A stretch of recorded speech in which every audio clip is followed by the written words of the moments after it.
And happy Monday, everybody. Welcome to Turkey Week. Welcome to Thanksgiving Week. We thank you guys for kickstarting your Thanksgiving week off with us here at Plug Talk Sports, episode 163. Myself, Danny Torres. We've got Janka and we've got Brandon. Before we get into our plugs and shameless plugs, we're going to talk about what is your favorite Thanksgiving food.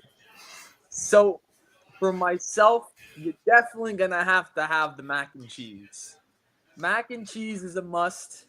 And then when you get that glazed ham, that is a must as well. Obviously, turkey, but I wouldn't say the turkey's my favorite. Uh, and then we're going to have to go with some pie. It can be any type of pie. I don't care. But definitely those three: pie, you got to go with the glazed ham and have to go with the mac and cheese. Well, I mean, I got, of course, a very specific taste, I would have to say. Sweet potato casserole with the mushrooms. It's got Ooh. to be a favorite. It's got to be up there at number one sides all the time. Pie, I would have to say as well. And if you're from Broward County, Terry's Pie in Davie. Terry's Pie in Davie. You can get cherry, apple, pecan. And yes, I said pecan. All right. Not pecan. Pumpkin pie, whatever you want for pies. But those three, I would have to say, definitely the go-to on Thanksgiving. Well, Jonko, hold on. Before you go, we got to introduce him since he just shouted out a Broward County staple. We got to shout out a Miami-Dade County staple then for Thanksgiving. And we're talking about Nosberry Farm cinnamon rolls that everyone gets for Thanksgiving. We got to shout them out. That's a Miami-Dade County staple. Or honey baked ham. All right. Well, for my Thanksgiving, it's a little bit different because it's not like the Grigo way. It's more the Cuban way. Oh, man. And so my family does it differently, but they do like a fricassee turkey when they put bacon on it and they wrap it around and it comes out fire. So I'm gonna take turkey. But why do you say it like that, though? You have to say fricassee, not fricassee. Oh, fricassee, my bad, fricassee. How you ever want to say it? That was terrible. And then for dessert, I mean, I'm not a big dessert guy, but I'll go for cafecito. I know it's not a typical. It's not. Hold up. I've known you for so many years, and you tell me you're not a big dessert guy. That's so false. For Thanksgiving, I'm not a big dessert guy. Like my So family, the one day out of the year, you're not into desserts. like my dessert is usually coffee. Like you know me, like my dessert is usually coffee. Well, whatever. And then let me think. My side, it would have to be more turkey or white rice. I'm kind of plain, so. I don't know, Brandon. That sounds like a kind of sad Thanksgiving over there, bro. Yeah, when you have 40 people, it doesn't even sound like a thing.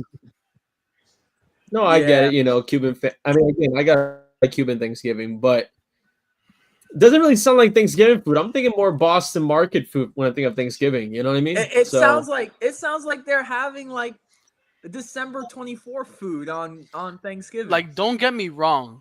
It's not. That's the food that I prefer. My family likes to like be extravagant. They make other things that you guys would probably like.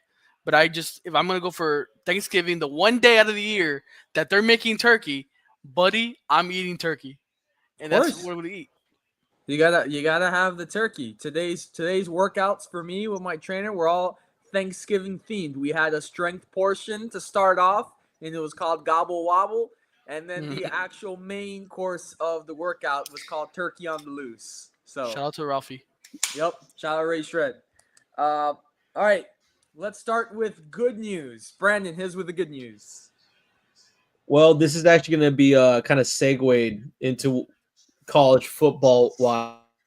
Okay. But I'm not going to say too much. I'm just going to say me and Jonka went to a game together on Saturday, and I was just like, man, this team needs to pick up a little bit, man. If they had it, man, I'm feeling pick six here. Pick six. I'm thinking, and it happens. I said it 5 seconds later, a 70 whatever yard pick six. straight to the house. I won't say the team because, of course, we're going to segue later on into it.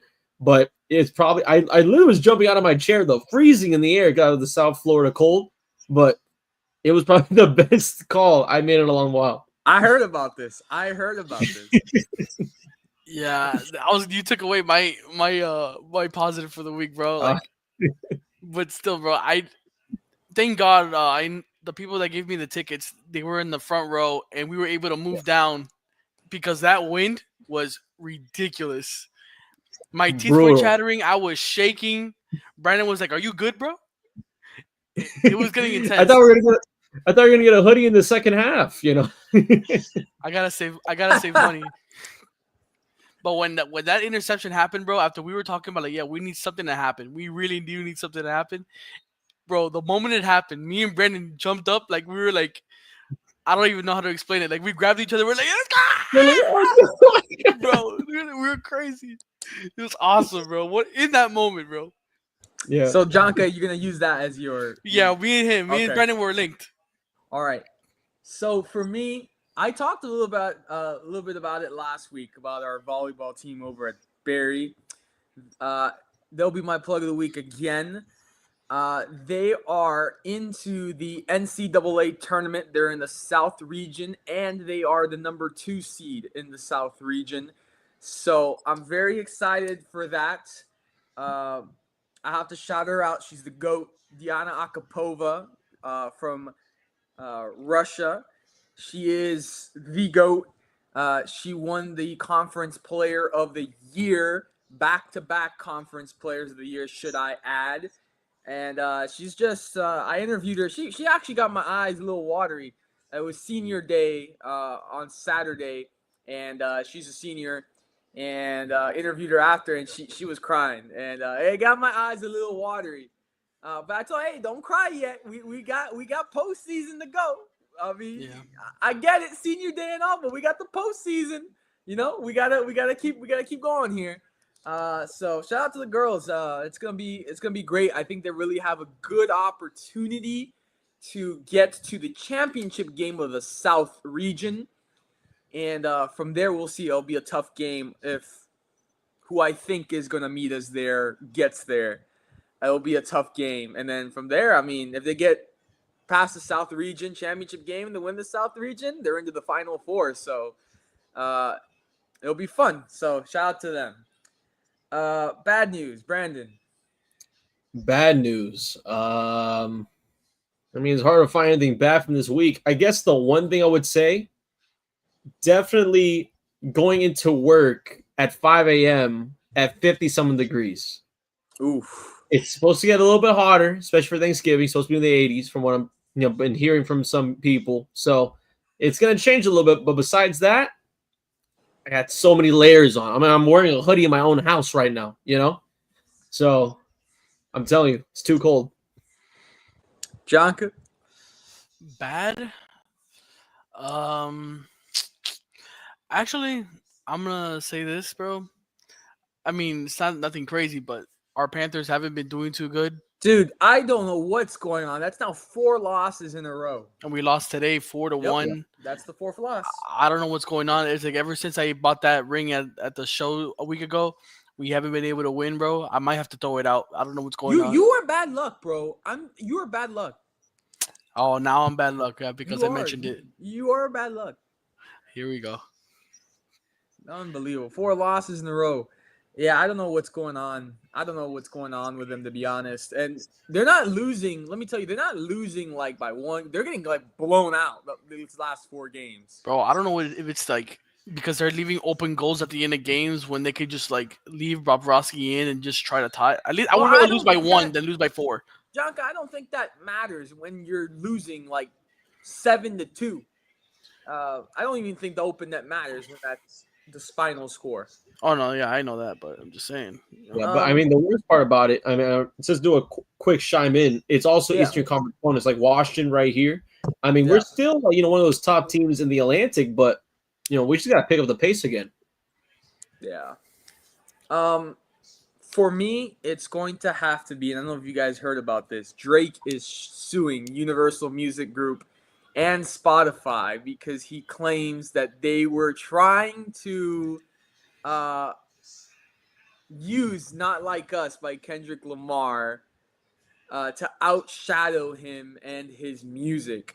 I don't know about you guys, but like that kind of sounds like a man that's kind of upset and salty that he lost the rap battle against Kendrick. So I really think it's kind of a stupid lawsuit. Um, Adding on to this is not bad. I'll throw this plug in there. If you guys have not heard Kendrick Lamar's new album, it slaps. It's a vibe. Like it is one of those albums that you can vibe to, and I think my favorite song, so you guys know, I'll put you guys on the Kendrick right here. Squabble Up, Hey Now, and TV Off. Those three songs right there are my favorite from the album. I just heard it today, and he's done it again. And I'm even more excited to see him perform in the Super Bowl. So shout out to Kendrick, straight out of Compton right there. Fun. Let's get into it. NFL. We got lots to talk about in the NFL today. Lots of surprising things happened yesterday.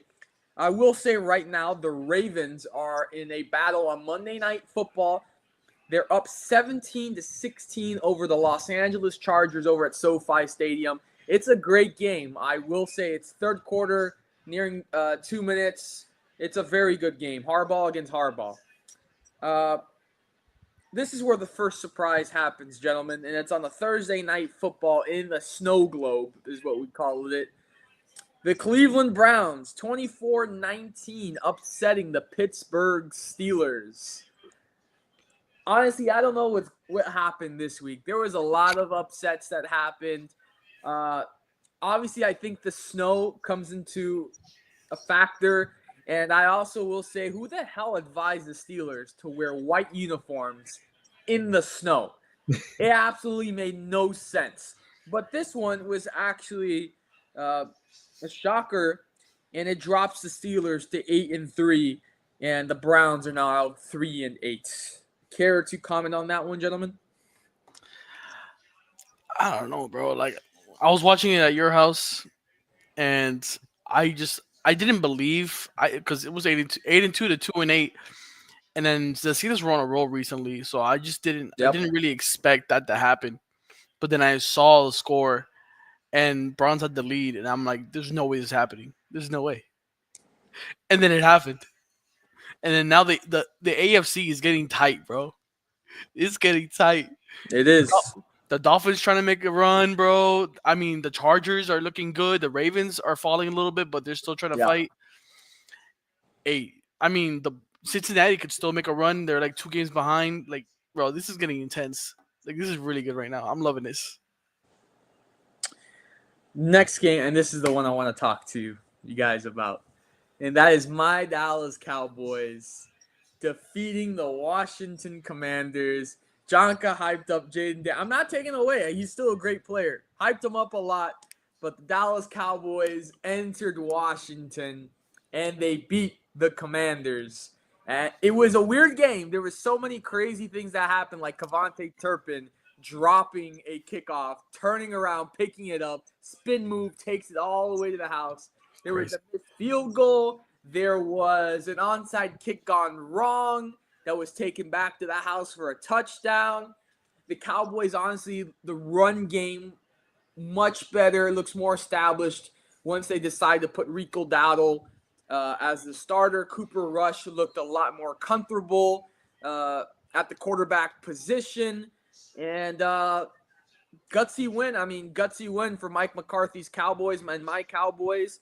They entered Washington, a team that's in the hunt, that's been playing pretty decent football all year, and they pulled off the upset, snapped the 5-game losing streak, and we're looking to eat on Thanksgiving too. Yeah. No, yeah. And also, if I just chime in, if this game meant anything, it should be a training video for special teams. And the reason why special teams matter. Missed extra point, 2 touchdowns for your opponents on the kickoffs, whether that's punting or kickoff. It's been one of those weird moments in the season where the Commanders hot now they're having kind of a Chicago Bears choking the games in the last second type of mentality. It's not looking good for them right now. And again, for a team that was trying to push the Eagles, it's not looking good for that division. Yeah, for sure. Then we got the Buccaneers destroying the New York Giants 30-7. The only thing I will say from that game was Baker Mayfield absolutely cold mocking DeVito with that was cold from Baker. That was cold. But that's all I got to say about that game. Janka, I have to tell you because you've been saying it all year pretty much. Kansas City only 30-27 over the Carolina Panthers. Mahomes sacked 5 times by the Carolina defense. You've been saying it all year. Kansas City just been squeaking on by. Hey, when God speaks, we listen. I'm just telling you right now, bro. They've been squeaking by. Some of those games, they were controversial. I'm telling you. But nobody wants to listen to the funny guy, right? The funny guy is always like, brushed away. I'm telling you, bro. Once they meet somebody that can really wipe their butts, we'll see what happens. Buffalo didn't even have Keon Coleman and Dalton Kincaid. And that game didn't even look fair for the Kansas City Chiefs, bro. Just let it happen, bro. I had a feeling that the Panthers were going to give them a fight because I knew the Chiefs were not that good. They're not that good. Travis Kelce looks old. Like straight up, he looks old. I mean, they have Noah Gray. He's doing actually pretty good. But overall, like everybody else looks inept. I mean, but they're still getting Isaiah Pacheco back, so we got to see when that happens. But as of right now, Detroit is looking at the number 1 team in the league. And they still have Rashee Rice out, I believe. I think so. I mean, he should have been suspended from the beginning of the year.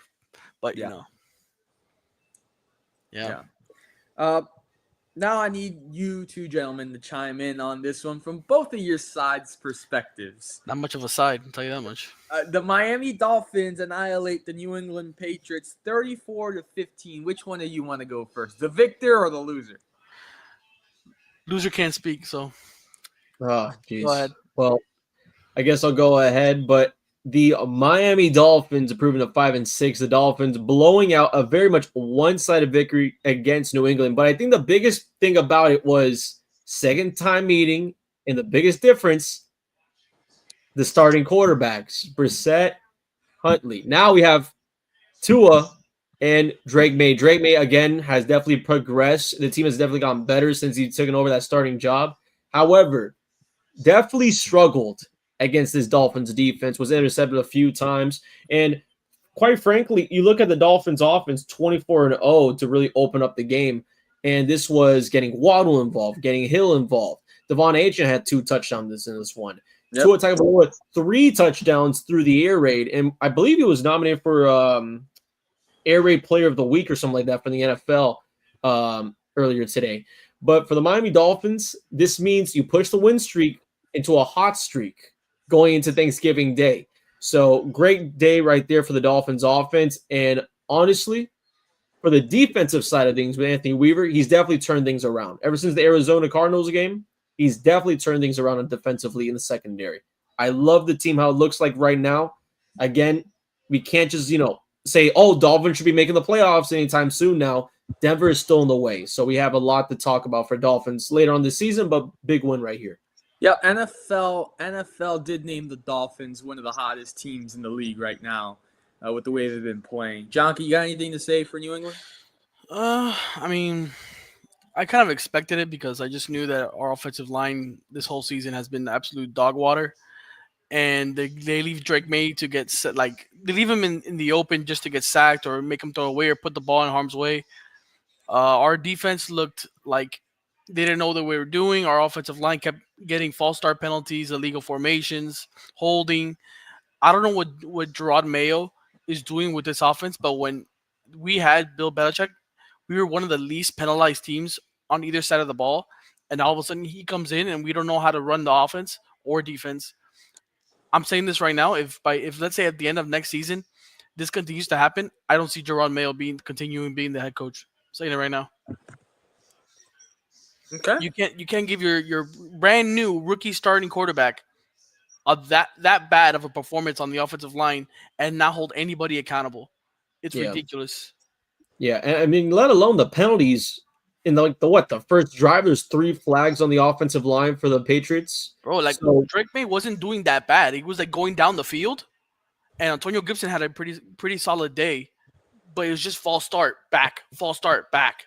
I'm like, bro, you can't give this guy any consistency, bro. Like, how do you expect this guy to do his job? no, I don't get it.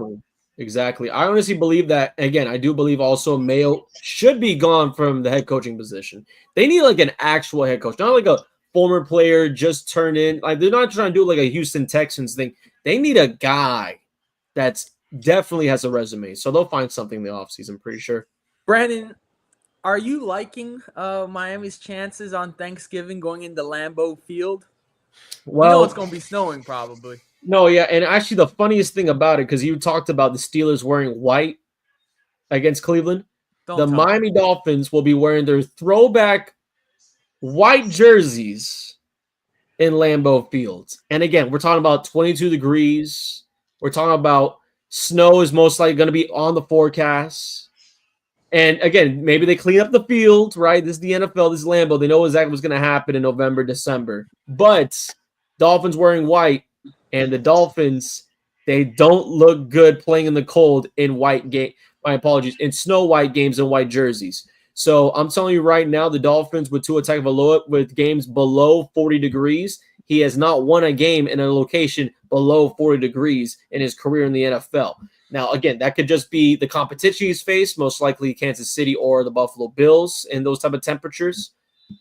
Green Bay, though, I think the most interesting about Green Bay is that, of course, we saw them dismantle the 49ers where Josh Jacobs had 3 touchdowns. The run game is at an all-time high for them. Very much at an all-time high for them. I'm curious what Emmanuel Ogbah, Sealer, what exactly is going to happen with Chop Robinson, he's been on a tear recently as well. Robinson, who actually got a chop sack on Sunday. I'm really curious how this Dolphins defense will respond because this, honestly, look at the rest of the schedule. This might be the biggest, if not only, hurdle for the Miami Dolphins going forward. 49ers look like a hospital bed. The Jets are talking about reports of benching Aaron Rodgers coming off a bye week. And then you also have yourself where there's no games against a Buffalo Bills team. You have no games where it's a team above 500 that can really compete. So for the Dolphins, this is that hurdle. Thanksgiving on a short week. If they win this game, the sky's the limit. Do they have a chance to win this game? Absolutely. Absolutely. Now, Green Bay, phenomenal team, but they're not giants, I would have to say, at least not in the terms of the Miami Dolphins' chances and in the NFC North. I mean, I like the. I think they take the L just for wearing those white jerseys in the snow already. But it's the retro, though. They got the good Dolphin on the side. All right.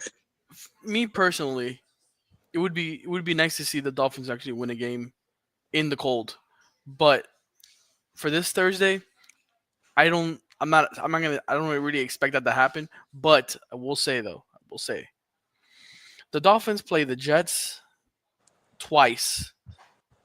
In one of them in New York for the final game, and if you can win against the Packers on Thursday, that's 2 potential games you have in the cold that you can at least get the reps in, so you can understand, like, so the team understands. Okay, we played in the cold already. We're kind of like we're used to it already. If you can get a playoff spot after beating the Jets on the last game of the season, you could. I could see something. I'm just saying. If you just give Miami some sort of like a practice game in the cold, which is going to be Thursday night, and then the last game against the Jets in New York. Yeah. I mean, hell of a practice game. But that's what I'm saying, though. I mean, I'm not, and again, this is about execution. If the Dolphins can just execute their way through these weeks, because Denver, honestly, the last 3 games of the Broncos season, which includes the Kansas City Chiefs and I believe the Bills as well, I don't expect the Denver Broncos to be hot forever like Miami is going to be. This is like 2023 Miami. Like last season Miami Dolphins football we're seeing right now. Let me see this, bro. Let me So, look at the Broncos schedule because after you saying that, I got to see this. no, I'm telling you though. They play the Browns on Monday. Next Monday, they play the Colts. They play the Chargers. They play the Bengals, and they play the Chiefs. My apologies. Cincinnati. So Chiefs, Cincinnati, and Chargers. And again, a Chargers team well ahead of themselves in the wild card. Bengals play the Steelers, Cowboys, Titans, Browns, Broncos, and then the Steelers again. Yeah, it doesn't look like the Bengals are going to be making anything. So Yeah. Plus, the Colts, I believe, are still ahead of them. And the Colts actually play against the Broncos, I believe, on the 15th, if not one of the first Sundays in December. So that's the question, though. If the Dolphins were to keep on winning, especially past this Green Bay, I mean, what is Denver? Does Denver slow down eventually? And if anything, before the last 3 weeks, I have no idea. So this will be a huge hurdle for the Dolphins. And if so, they could, again, I don't want to guarantee nothing, but 11 wins on the season, it's very much in play. Very much in play, if not 10. Continuing NFL, this one was another shocker. The Tennessee Titans defeating the Houston Texans 32-27. I don't really see the Houston Texans really doing much the rest of the season or even in the postseason. Detroit Lions 24-6 over the Colts. They continue to be hot. This one was a fun one to watch. Minnesota Vikings, Chicago Bears, Caleb Williams getting his team into overtime, but a field goal in the end gives the Vikings the 30-27 victory. The Denver Broncos, who we just talked about, 29-19 victory over the Las Vegas Raiders. Then the Green Bay Packers, who we also just talked about, 38-10 annihilation of the San Francisco 49ers. Safe to say, we don't think the defending NFC champions are going anywhere this year. NFC West showdown. Seattle Seahawks 16-6 over the Arizona Cardinals. And then the Philadelphia Eagles on Sunday night. Saquon Barkley looking like the league MVP. 37-20 over the Los Angeles Rams. And that is going to take us into college football. We'll go over the new AP Top 25 rankings. At number 1, still holding that spot. The top 4 really has stayed the same. At 1, Oregon. At 2, Ohio State. At 3, Texas. At 4, Penn State. Brandon. At 5, Notre Dame. At 6, Georgia. At 7, Tennessee. At 8, Miami. Right behind Miami's tail, number 9, SMU. Number 10, Indiana. At 11, Boise State. At 12, Clemson. At 13, Alabama. At 14, Arizona State. At 15, Ole Miss. At 16, South Carolina. At 17, Iowa State. At 18, Tulane. At 19, BYU. At 20, Texas A&M. At 21, UNLV. At 22, Illinois. At 23, Colorado. At 24, Mizzou, and at 25, Army. Boys, what are we thinking about the rankings? I got 3 things. I got 3 winners. All right. On my thoughts right now. Winner number 1, the Tennessee Volunteers. In Neyland, in the Tennessee Vols land, they were doing the Gator Chomp for the Gators, beating out Ole Miss. Of course, the Gators are bowl eligible. Right? Congrats. Yep. Didn't really think I would see it under a Billy Napier regime in this season, in this schedule, but somehow, someway he did it. And now it's Florida State Hate Week. But yes, the Volunteers, one of the biggest winners. Ole Miss losing. Alabama getting shut out of the end zone against Oklahoma 24-3 in their game in Norman. And for Tennessee, now they get pushed up 3 spots in the AP poll, and most likely will make the playoffs, knowing that they will not be in the SEC championship game. So there's no really a big if they lose this game, as long as they don't lose their last game, they're in no matter what. The second winner, the ACC. SMU and Miami being the top 10 now basically tells me, even if the Hurricanes were to, again, win out, make the ACC championship game, and lose that championship game, they would still be in the playoffs. And the same would go for SMU, because knowing that you have these 3-team loss type of SEC, Alabama, Ole Miss, and whatnot that are pushed out of the top 10, that just tells me that the committee, they're going to look at the AP poll and think, man, maybe we should follow suit right now. Maybe we should really look at the teams with the one loss. And again, a lot of it is an eye test, but it's also a consistency test. SMU and the Canes really consistent. And if it goes all the way down to the ACC championship game, win or lose, the Canes or SMU will be in the playoffs, in my opinion. And then the number 3 biggest takeaway, and this is the biggest takeaway, because I mentioned Florida, being the playoff killers. Kansas, they've been killing guys. They've been going for the Big 12 heads. There is a chaos moment where 9 teams, yes, 9 teams have the potential of winning the Big 12, and 9 teams have a chance within 1 week, if not 2, making the college football playoffs in the Big 12. I think it's honestly insanity. Colorado drops way below into the 20s. And then, of course, BYU dropping way out of range because of Kansas. And that brings me to one of my biggest things. How come I saw the Gators got 4 votes? How come the Gators aren't voted? I mean, I get it, 6-5, but how many top 25 wins have they had already? Back-to-back weeks. So I would say a little biased, but I would say get voted in top 25. I will say 2 teams in that top 12 are fraudulent. One you already know, it's at number 5, Notre Dame. And the other, I will say it's number 8, Miami. Frauds alert. That defense is cooked. You guys, the score line against Wake Forest, I know you guys were there, but that score line against Wake Forest doesn't say it all. You guys were 20-14 all the way to the 4th quarter against Wake Forest. It just spells fraud all over it. Cam Ward, we've seen him under pressure situations. That's why he's dropped down in the Heisman race. You put Cam Ward in pressure situations and you see what happens. What kind of boneheaded decision was that to start doing Patrick Mahomes-esque flicks and just throwing it at defenders and there's nobody in the area? I spell fraud all over this team, and it's going to happen. And just like my Cowboys, it's an accident waiting to happen. Part 2. Part 1 already happened with Georgia Tech. Part 2 is coming soon. And once come playoff time, they're one and done. No, I'm telling you right now, that is a Lincoln Riley type of team, all right? You just need the offense. That's all the Canes need. They just need the offense. The defense, I get it. Injuries, all this stuff, and I know John can talk more about it. But I'm telling you right now, put up 40 a game. Not a single soul will care in that committee. They will put them in. Oh, no, I'm not debating they'll be in. I'm just and they'll win games in the playoffs. They're going to be one and done. I guarantee you, and I'm willing to put money on that. I'm willing to put money on that. They will be one and done. They can put 50 if you want. But if they face a team who has a good offense and defense overall, both sides of the football, they're cooked.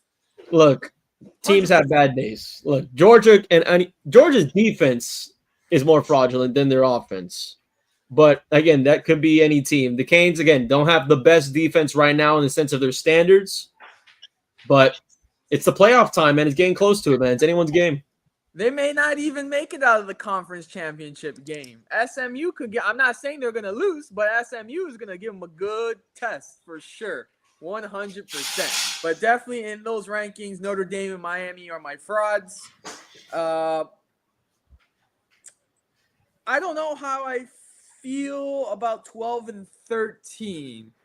I don't know how I feel Alabama being at 13 and Clemson at 12. I feel like I would swap those. Listen, I already know how. Well, obviously, this list doesn't really matter because tomorrow the College Football Playoff Committee decides the new order. So this is like whatever. But just I know this list is absolute dog doo-doo just because Alabama has lost to 2 unranked opponents and they lost to Tennessee, but yet somehow, some way, they're at 13 on this list. That's all you need to know. And then secondly, BYU has lost twice, right? And somehow they're ranked 19. They lost to Arizona State. Well, they've lost back-to-back weeks, one to Kansas and then one to Arizona State. How are they still in the top 20? Make that I make mean, sense to me. Jonka, there's a lot of teams there in their area that have 2 and even 3 losses. Yeah. Yeah, but when you lose, when you're, let me just to make sure. They were at Like, 6. They lose to unranked Kansas, right? They dropped to 14. Then they lose to number 21 Arizona State. Oh, okay. They dropped to 19. They dropped 5 spots. How do you lose back-to-back weeks and only fall like 13 spots? If that would have been Miami, if that were SMU, if that were anybody else, they would have dropped out of the damn list. yeah. Well, I would put it, I'll even make this argument, though, because Miami was still technically a top 10 team after the Georgia Tech loss. Right. But when you look at BYU, what you're saying yeah. right there. But when you look at BYU's situation, at one point they were top 5, if I'm not mistaken, like a top 5 team. Yeah. And again, both of the losses, obviously dropping down to 19 in 2 weeks is no bueno, right? But also had to push it a little bit. I mean, the committee, there's a lot of 3-loss teams, but it's also competition. Like Army at 9-1 at AP 25 after suffering their first loss of the year. It makes sense, So actually, But they lost. Didn't they lose to Notre Dame? Jonka's they lost to Notre Dame argument doesn't work for me because then you have Tulane in front of them at 18, right? Tulane's only beaten one ranked opponent. So Jonka's argument for me, if Tulane's ranked and they've only beaten one ranked opponent, why are they in the rankings? No, that's what I'm saying. Like the whole list is bogus. Like the whole thing is like messed up. Yeah. A lot of it is based on competition, though, and I think for Tulane, because again, they're going to be one of those group of 5 teams, right? That 12th seed that's fighting for it. So, I mean, for Tulane, it's also about how much are you winning by. And speaking of which, I think the biggest conversation that we're missing, guys, Indiana still in the top 10. 5 to 10. I mean, a 5-spot drop. It could have been worse and again, I would have to say, obviously a one-sided showing. Ohio State basically winning by 20 plus. But if it was not for that first half showing of Indiana's strength and being able to take the lead first on the road, maybe this Indiana team drops below 15. To be honest with you, if there was less of a fight in that first half, maybe it's, okay, this team can't even stay with them for a moment. Then they drop out of it. But knowing that Indiana lost that game the way that they did and put some sort of fight to it, I think the committee is going to be more welcoming than the AP poll, in my opinion. Yeah, for sure. Let's stay with college football. We have to talk about this. And it's more locally. We're going to talk about in our own backyard, FIU. I know me and Brandon touched upon this subject a couple days ago. Head coach Mike McIntyre under lots of heat right now over some comments he made, and then a lot of things came out after that. In a press conference, head coach Mike McIntyre said that FIU has no history at all, and that upset a lot of players. Even their biggest player to come out of the program, T.Y. Hilton, said something towards McIntyre. From what we discussed, Brandon, I understood what you said. Obviously, they're not a huge program. They haven't had the most success, but I think it's a little stretch to say they have no history at all. I mean, this is a team that under Mario Cristobal went to back-to-back, bowl games. They won a conference, and then under Butch Davis, they had, the most successful season with 9 wins. They had 4 straight bowl game appearances, and they beat Miami. So I think that's at least somewhat to talk about. I think that's a little bit of history. I mean, not a whole lot, but still a little bit history. So I think it's a little stretch to say you have no history at all. And then he goes on to say after that comment, that's why I'm here to better the program. We're moving in the right direction. What right direction? You just lost to Kennesaw State 27-26. Kennesaw State just came up from FCS last year, 2 years ago, So what right direction are we moving in? There's been a lot of games where you've left the turkey on the table, which you could have won. You lost against Monmouth, which is an FCS program. You lost to Kennesaw State. You almost beat Liberty. So what right direction are we talking about? And then we've got former players coming out and saying that he was verbally abusive. He even threw a chair at a player one time, and it made contact. He was lying about NIL deals just to get players to sign, and it ended up not being true. So he's in a load of hot water right now. And they got one more game in the season against Middle Tennessee. Obviously, they're not going to be bowl eligible. They're not going to no conference championship game. So after that game, the season is done. And then FIU really has to make a decision. This is a new administration, so we'll see. But typically, FIU hasn't really used their brains much when it comes to these sort of situations, and especially not listening to their alumni and to their fans. So it wouldn't surprise me if they keep McIntyre, but there's a lot of criteria there to fire him if they wanted to. No, yeah, but I'm still kind of shocked though about the through a chair. Even one player said that he had to go to a family funeral. Yes. And McIntyre, and again, this is according to the player. Could you change the dates because it was going to interfere with the game? That's just insanity, though. And to see that all come out at this one point, it's almost like a bowling point of this pot that we see with McIntyre and FIU in this program this season. A lot of these losses, I mean, within reaching point of themselves. I mean, we're talking about single digits, field goal range, touchdowns. So it's very a 50-50 season for McIntyre. But at this point, I mean, maybe Carter and the rest of the the program is really looking towards different leadership right now, though. Is McIntyre, I have to say, long-term now, not only long-term with the connection of, potential recruits, current players, and things like that, but long-term with alumni, boosters, really people that want to support the program. Will they want to support it with him there as head coach? And, I mean, again, Danny, you've been a huge sponsor for FIU Athletics, of course, alum there. I mean, I've also had history there at FIU.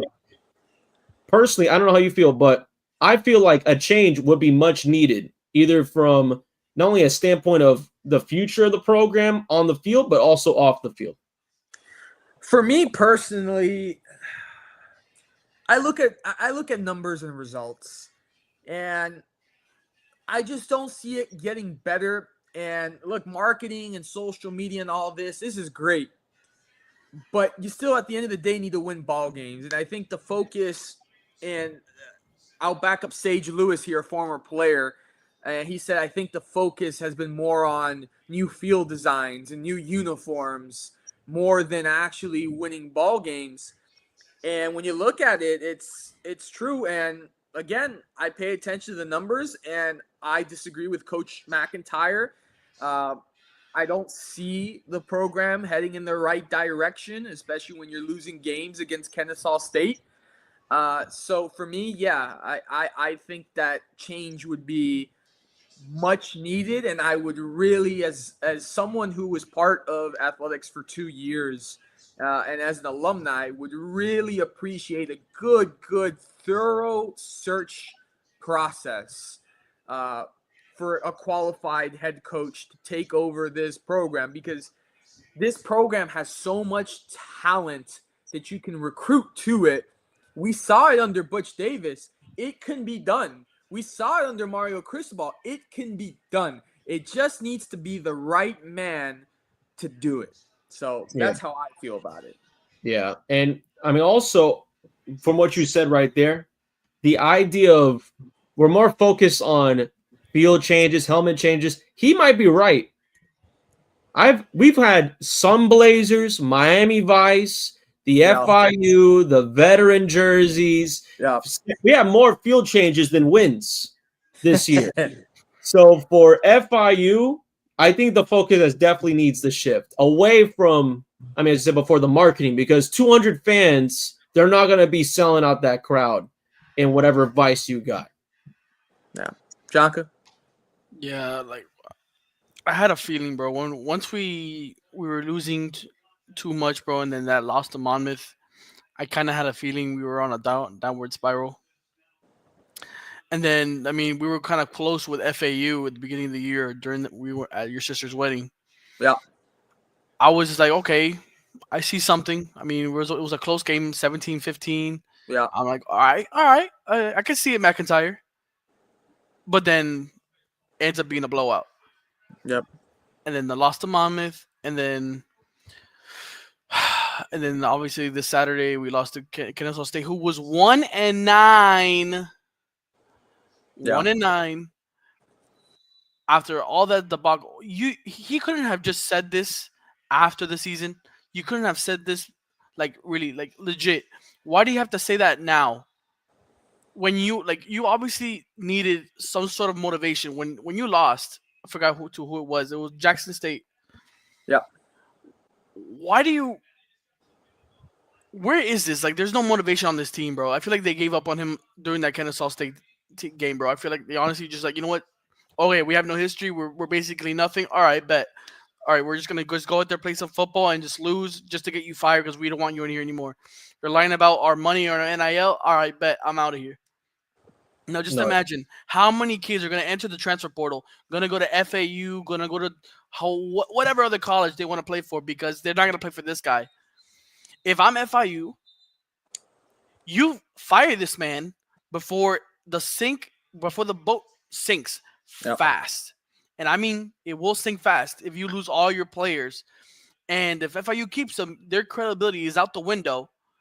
And now you're going to have pissed off students and athletes that don't want to play for you, that are miserable where you play, because all you care about is new jerseys, a new stadium, not really a winning culture. But the coach is there saying all this, spewing all this nonsense. And what Brandon said, you're not really filling up the seats. Nobody's wanting to come out to the games because they're expecting you to lose. So I'm lost for words right now. I didn't like what he said. I really didn't like what he said because that's not a coach that I would want on my team. To be honest, if I was an owner, I would not want that. I mean, the game against Middle Tennessee is Saturday at 2 p.m. At 5 p.m., I'm letting him know he's no longer the head coach. That's how I would do it. That's a Saturday at 2?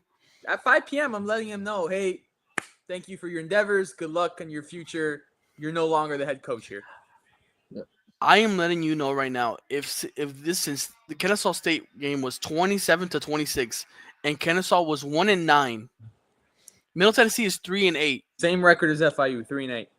If Middle Tennessee blows FIU out at home, which I might attend that game, who knows? Which historically, Middle Tennessee does give FIU a good whooping. Then it's gonna look even worse. Like, who would hire McIntyre again if after all this, like, seriously? He left a mess for Deion Sanders to clean up at Colorado. So yeah, as a coordinator, yep. Like, I understand. Okay, he played for a bigger program, but remember what the program was while he was there. Colorado was terrible, absolutely dog water. Why would you think he would be the guy? Like, you couldn't have hired anybody else. Maybe an offensive coordinator from a bigger school, or maybe like a middle tier school. Maybe he wants to get that on his resume, like something. Why do you go for a losing head coach that has a bad culture? Yeah, I would even go a step further. Find something here in South Florida. Get one of these high school coaches, like a Northwestern high. I mean, I'm not saying Teddy Bridgewater comes out of nowhere, like a year or two out of Northwestern, but Northern or whatever. Like, just get something that's from here in South Florida. And I mean, this is actually one thing, because I do got to address this. When I say there is no history with this program, I mean a few bowl games and a few appearances, and of course the Shula Bowl, the Miami win. Those are all good things, but it's not tradition. It's not this is what FIU is known for. Are we known for just showing up in the Shula Bowl? Are we known that Mario Cristobal had a pit stop here in his coaching career? Are we just known for T.Y. Hilton? Again, I would love to see the FIU program flourish, especially in South Florida, but we need to build something for a program to have a tradition, because then we can say this team has history, this program has history, not just a few bowl game appearances and, of course, a win here and there. I wouldn't even call the Shula Bowl a rivalry anymore, especially when you have 4 wins against FAU. So yeah, So I'm telling you, it's got to change it. Hopefully a South Florida flavor to it, where it's not a Vice marketing, but it's a homegrown kids coming here and taking a shot with FIU. That's what I want to see. I agree with Are there any coaches that you guys have in mind? Like, Well, not off the top of my head right now. yeah, I mean, again, Teddy Bridgewater, if he's able to make that move, I would love to see Teddy there. I'd shout out my own guy, Yeah. Dave Dunn, head coach at Columbus. If you want to take it, I mean, he's going for a three-peat right now in state championship. So He if can you recruit a wanna lot of take it- Columbus kids. He can recruit a lot of Columbus, or even better yet, take one of the guys from the program, like a Thomas or something like that, and maybe Jason Taylor. or Taylor or something. Just one of those guys. Yeah.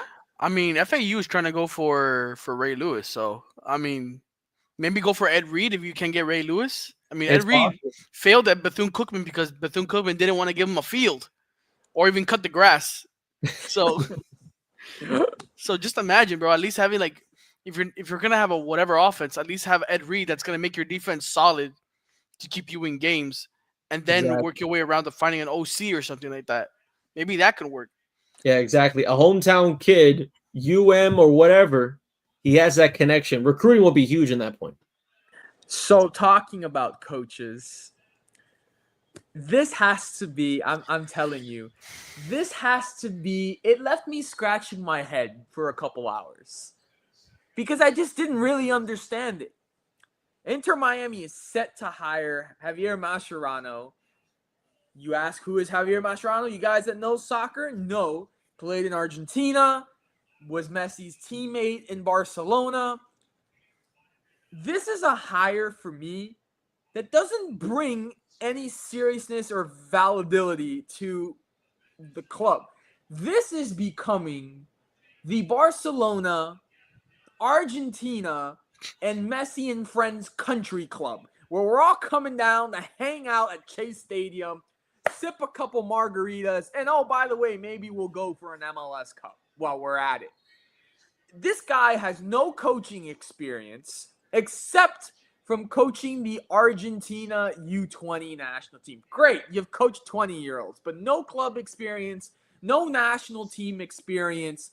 You go from Tata Martino, which, by the way, not a proven winner, but still has a lot more experience than this guy, and you're telling me that this is the guy that you think is going to lead you to get an MLS Cup in Messi's last year of contract, which we don't know. Jorge Mas said that he expects Messi to be in Miami past next season, but we don't know. We don't know. That I believe that can maybe be his wishes, but we really don't know. And hey, he might win the MLS Cup not because of his coaching, but because there's talent on the roster. This is literally a Lakers and Darvin Ham situation is what this is. This is what this is. And let's say Messi does not decide to stay past next year. This is not the guy that's going to lead you in the post-Messi era. So what, and then it's going to leave you with this. Messi, let's say Messi leaves. Well, what's Miami going to do? We're going to push out another coach and bring another one in. That's good. Great. That's going to be the fifth coach in 6 years. So for me, this was it dumbfounded me. It was a really, I think, not very smart hire. Well, definitely an out of the blue hire, I would just say. Yes, because 100%. if I'm looking, and again, I also want to say thank you for Tata, right? The guy, technically most winningest head coach manager in Inter Miami history, won Leagues Cup, won the Supporters Shield. Yep. Basically the two, trophies we have in the case for this club. So shout out to him. Of course, it's poor to see him leave on personal reasons, whatever that may be. For me personally, though, and this is just for me personally, from my perspective, it just feels like the experiment is over with him. That he's done with the experiment of Inter Miami, being right there with Messi. And for David Beckham, Jorge Mas, and that front office to look around and find, I mean, as you said before, I've only coached 20-year-olds, not professionals, but 20-year-olds. It's kind of mind-boggling to me. I wanted a guy with a little bit of MLS experience. Yep. like, from the difference we've seen from the three managers that Inter Miami has had, from Phil Neville to, of course, Tata, and of course the Uruguayan, which I always forget his name, Diego Alonso. Diego. Yeah, no MLS experience. If any, none. If any, little. So I just wanted some for their next coaching hire, and they didn't do it. So former player, I'm still expecting things to run by during the regular season smoothly for Inter Miami. Yeah. But knowing that they have a FIFA tournament coming up, World Club tournament. Yep. Terrible timing. Terrible timing for Tata to leave.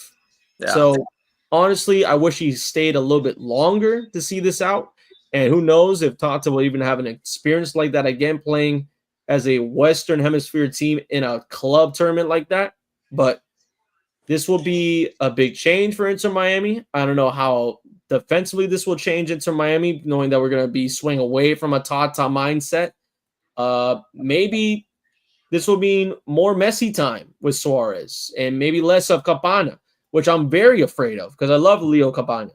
So I don't know. It's going to be a weird stage of Inter Miami soccer.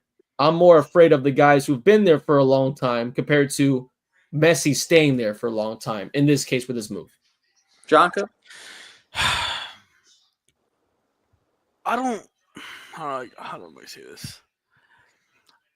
I usually go with the flow. Whatever the hire was, I support the team no matter whatever it happens. But the only way I see this working out in the future is if Inter Miami with Mascherano fixes the defense. I don't think the offense is going to have any issues. I think they're going to continue doing whatever they want. Like, you got Messi, you got Suarez, you got everybody else. But the defense is the only issue I see them having, and that's why they lost to Atlanta. If Mascherano, who did play defense, can somehow miraculously improve on that, I'll take it. Like, as a coach, if he's trash, he's trash. But if you can fix my defense, you let Messi run the offense how he does, and then you can score goals, that might just win you an MLS Cup. I'll just say it like that. Now, it is yet to be seen if he can fix the defense, because that's, to me, the only problem this team has, besides the coaching problem. Now, what you just said, Brandon, is that situation with Suarez and Campana going to continue? I would like to see Suarez come off the bench and let Campana, who has fresher legs, a younger, faster, more athletic, start the game. Maybe that can give you more of a bigger spark on defense if you ever get caught. Exactly. And also, I would even go a step further because Kramaski and all these guys who are like talented guys coming from our own program's academy. I don't know if this hire, if it is like a pro Messi hire. I mean, I feel like we're talking about the White House right now. I feel like they're going to push a heavy, old-fashioned message of Messi, Suarez, Busquets, which, again, whatever, cool. They haven't really done much wrong. But Campana, Kramaski, like, these are going to be guys that I feel like long-term will benefit more working now than a Messi right now. Because Messi could be gone in 2026. I mean, honestly, I believe he stays at least for the first year of the Freedom Park when it comes out. At least that. But besides that, I mean, you don't want to be pushing away these guys out. You know what I mean? Especially Kramaski. Kramaski is the future of Inter Miami. Let me see this right now. I'll tell you this. I will say, last thing I will say before we end here, I will say during the press conference of them saying goodbye to Tata Martino, Jorge Mas said that this was a very attractive job, right? And backing up to what Brandon said, if this is what you say is an attractive job that many people want, and you end up with Javier Mascherano, there's nothing more to say than that. There's nothing more to say than that. Jonky, you have something else you got to add? Yeah. I'm looking at the roster right now for the defense. They need to get rid of Israel Boatwright, Marcelo Wagan. I can't stand Wagan. He's trash. Sergei Christoph, and Ryan Saylor. Everybody else is okay, but they need to get a bunch of new guys that will actually play some defense the MLS way. You can't play it no other way in the MLS. Get some guys that are fresh, young, that will fight for the team, and not a bunch of old guys that don't know what they're doing. And Calendar better step up. I'm telling you right now, because he gave away way too many goals this season that were kind of sus, bro. Yeah, but the defense is just allowing these guys to run right through them, Hey, though. I mean, defense or not, he gave away some goals that were stupid, bro. As a goalkeeper, you're only going to be as good as your defense. Now you're Lester Jonka. Yeah, okay, buddy. Last time we played, I put like 5 past you. Hey, oh, I was wearing socks. Okay, here we go. Last thing, just a quick shout out. Max Verstappen this past weekend, Las Vegas Grand Prix, didn't win the race. P5 is what he finished, but clinched his 4th straight world championship. He's not my favorite, not Jonka's favorite either, but respect is respect. 4 years in a row. Congratulations, Max Verstappen and Red Bull. But anyways, that is all the time we have tonight on the show. We hope you enjoyed episode 163. We'll be back next week for episode 164. Stay tuned to all of our social media for brand new content. And guys, we hope you have a wonderful Thanksgiving. Many blessings. Enjoy it with your family. Enjoy all the food. Enjoy some football on Thanksgiving Day. And we'll see you guys next week for a brand new episode.